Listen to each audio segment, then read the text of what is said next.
alaikum wa rahmatullahi ta'ala wa barakatuh. Shi ma wannan sirrin na biyu gashi nan, shi ma sirri ne na fatahul qadr, na kulla, na buɗe mutum idan an rufe al'amarin shi. Shi ma yadda zaka buɗe al'amarinka, to shi ma gashi nan turare ne, wasu suna ce mishi Feroz din nan, gashi nan shine wannan, wasu kuma suna kiran shi da Nurul Haya, ma'ana kamar hasken rayuwa. To insha Allah yadda ake, idan mutum ya samu wannan turaren, zai siyo sabon kwado, zai samu farin kyalle ko farin tishu, sai ya dora turaren, ya dora wannan farin kyallen. Idan yana so Allah ya buɗe al'amuran kofofin shi gabar da yamma, kudu da arewa, an rufe mishi kofa ko ba a rufe ba, to yadda ake aiwatar da wannan aiki, insha Allah mutum zai istighfari da salati. Mutum da zai yi mafitahul amal, bayan mafitahul amal zai kalli abin ta gabar, zai karanta salatin annabi, zai karanta alhaqatu malhaqa wa ma adraka a kawo. Bayan yayi wannan zai juya, zai kalli yamma, in ya kalli yamman nan zai karanta was-sama'i wad-dariq wa ma adraka a kawo. Bayan yayi wannan zai koma arewa, zai karanta inna anzalna fi lailatul qadar wa ma adraka a kawo. Zai koma zai kalli kudu, zai karanta alqari'atu malqari'a wa ma adraka a kawo. To idan mutum yayi wannan lazumin ya gama, zai zo ya samu wannan mukullin, ya rubuta sunan shi da sunan mahaifin shi da sunan mahaifiyar shi da phone nambobin da yake mu'amala da su, kamar yadda aka kulla al'amarin shi ya zama na kwata-kwata mutane ba su kiran shi, ba a neman shi, duk abin da ya kulla bai yiwuwa, duk abin da aka kulla da shi abin bai yiwuwa, duk abin da ya ja na sirri ko na wani abu abin bai yiwuwa, ko kuma wanda aka hana aure da sauransu. To in yazo insha Allah haka zai yi. Idan ya gama sai ya ɗiga wannan turaren a bakin mukullin, sai ya bismillah, sai ya sa wannan sabon mukullin wanda ba a taɓa gwada mukullin da shi ba, insha Allah sai ya buɗe. Yana buɗewa, idan ya buɗe din nan, mutum zai karanta idza ja kafa ɗaya, sai ya tofa a cikin wannan mukullin, sai ya ce Allah, dukkanin al'amura na Allah ka buɗe min su gabar da yamma, kudu da arewa. Allah ka ɗaukaka ni, ka kawo min jama'a gabar da yamma, kudu da arewa. To sai mutum ya karanta kursiyu, sai ya ɓama ɗan mukullin, sai mutum ya karanta kursiyu, sai ya tofa, sai ya ɓama mukullin, sai ya zara wannan mukullin, sai ya cire shi, sai ya tafi da mukullin gidan tururuwa. Zai ce tururuwa gashi nan yadda kike baka, Allah dukkanin wanda yake so ya bakanta min a rayuwa, Allah ya sa ya fiki duhu, Allah ya bakanta rayuwar shi, kuma Allah ya sa duk abin da zai, koda bakin aiki ne na tsafi, Allah ya sa abin ba zai tasiri a kaina ba. Sai ka jefar da wannan mukullin a gidan tururuwa, sai ka dan zuba sadakar nono ko farar dawa, sai ka taho. To wallahi duk wanda ya jefe ka, wallahi ko ya kai bature haske, sai kaga ya koma baki kirin.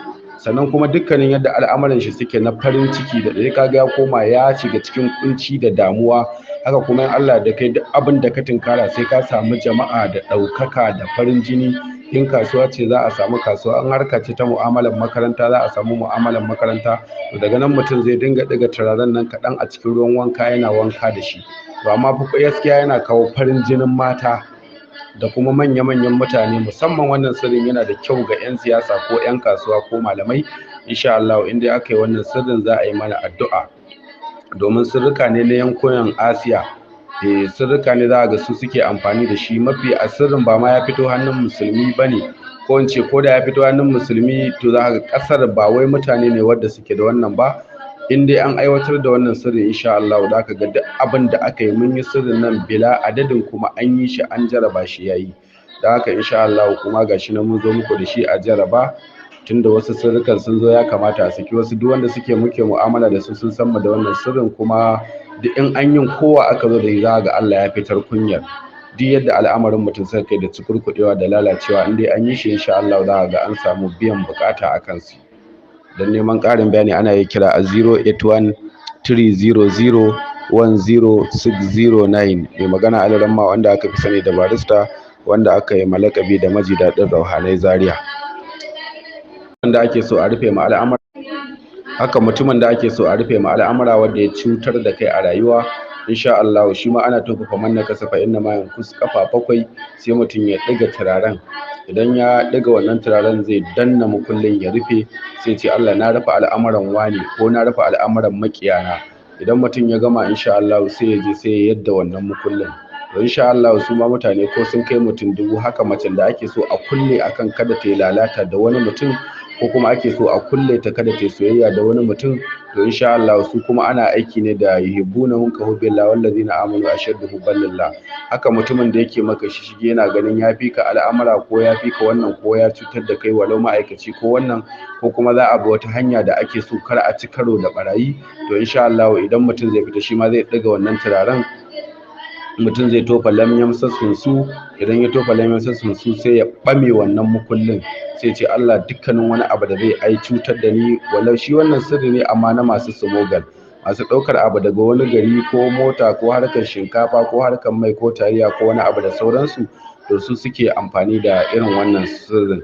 Ko kuma wanda yake zama na ma'aikaci ne zai fita wani aiki daji inda yake tsoro yake haufi, to insha Allah in yi amfani da wannan sirrin na lamyan sassunsu, to yadda yake in ya gama zai wannan mukullin zai je ya sa shi a ƙarƙashin matashin kansa, to in Allah da in ana ruwan dufana kai insha Allah ko ana ruwan bullet na bama-bamai da bullet da abubuwa na makamai na bindiga, insha Allah sai ya dawo gida ya tasa kai da matashin nan nashi in Allah yadda. Wannan ma sirrin ya fi irin wannan abubuwan da mutane maganin bindiga ko laya bata da sauransu.